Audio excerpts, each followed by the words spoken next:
Ako po'y nangangarap na ang Duterte mabalik. Yung mga hindi pumalakpak, bahala kayo. Naran po kayo.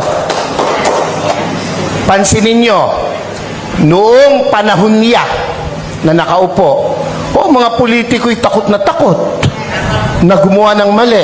Pati pulis, pati sundalo, takot. Aba, biglang anong nangyari? Ngayon ang mga kurakot mga nakaupo. Naran po kayo? Ako, tayo hindi pinanganak kahapon. Alam natin yan. Bakit ang isang obispo ay sumusuporta sa ganito? Aba, hindi masamang mangarap ng pag-unlad ng pagkakaisa sa bansa natin. Kung hindi tayo magsasalita at kikilos, kung hindi tayo magpapakita ng puwersa, ng lakas, sino ang gagawa nito? No, kung palakpak lang, hindi mo magawa, lalo na sa rally, hindi mo kaya. Yung makasigaw ng Amen! Oy, iyan yung matatapang. Dapat, ito ang tandaan nyo, ang buhay natin, minsan lang. Pakisabi mo sa katabi mo, mamamatay ka rin. Sabihin mo, malapit na.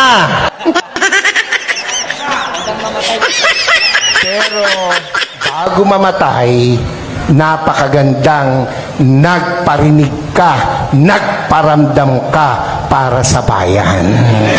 Yun ang pinakamahalaga sa lahat. Amen po?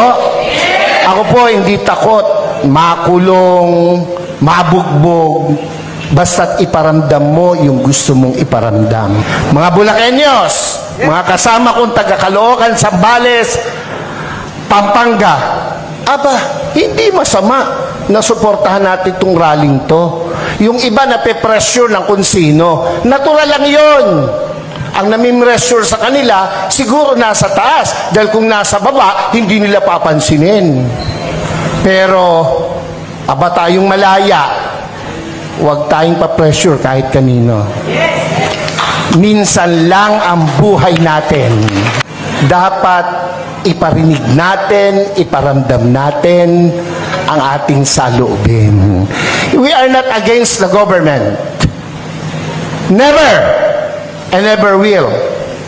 Lalo po ako. Nakapula nga ako Naran ba kayo?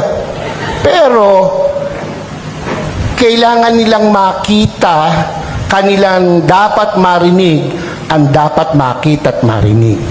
Gera? Handa ba ang Pilipinas sa gera? Ha? Kurutan man talo tayo sa kurutan. Ilan ang bilyon ang Chino, ilan tayo. Panuntukan, talo tayo. Huwag nilang gawing issue yan. At hindi mangyayaring magkagera. Pilipino pa, subukan nila rito, talo sila. Kung ang laban lang ay chismis, panalo ang Pilipino. Ano? Ewan ko ba sa Pilipinas walang chismosa? Wala, ano? Mamatay na sana, Lord, yung mga nagsisinungaling. Napanakot, divert. Yung binanggit ni kapatid tungkol sa ayuda, wala akong question dun Ang question ko ron ay nakakarating ba sa tamang tao yung ayuda? Ako hindi pa nakakaranas ng ayuda. Ewan ko itong mga kasama ko sa harapan. Nakatanggap na ba kayo? Oo, kaya kayo magrarally, hindi pa kayo nakakatikim. Pero yan po'y katotohanan. Kung napupunta sa tama. Kung binibigay natin sa 4-piece. Ako! Yang dole, yung mga tupad na nagwawalis at nagdadamo. 1 oras lang ang naipapile 8 hours. So walang problema ang gobyerno, yung nagpapatupad. Naran po kayo. Yung 4-piece, hanapin mo mga nanay, isinasanla yung card. Ayaw, di ba? Hindi ako against dyan, pero dapat tama ang binibigyan. Naran po kayo? Oo.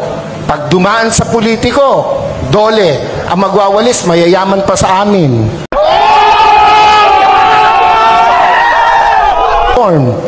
Nasa lilim, nagkikwentuhan.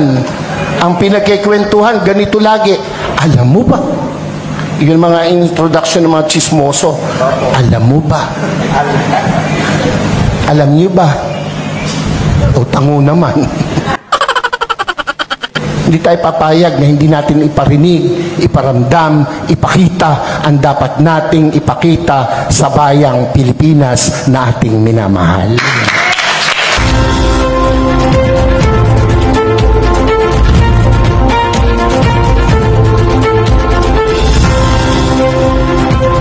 Armored vehicles ang nakapasok sa Ang mapayapa sanang umaga ng mga residente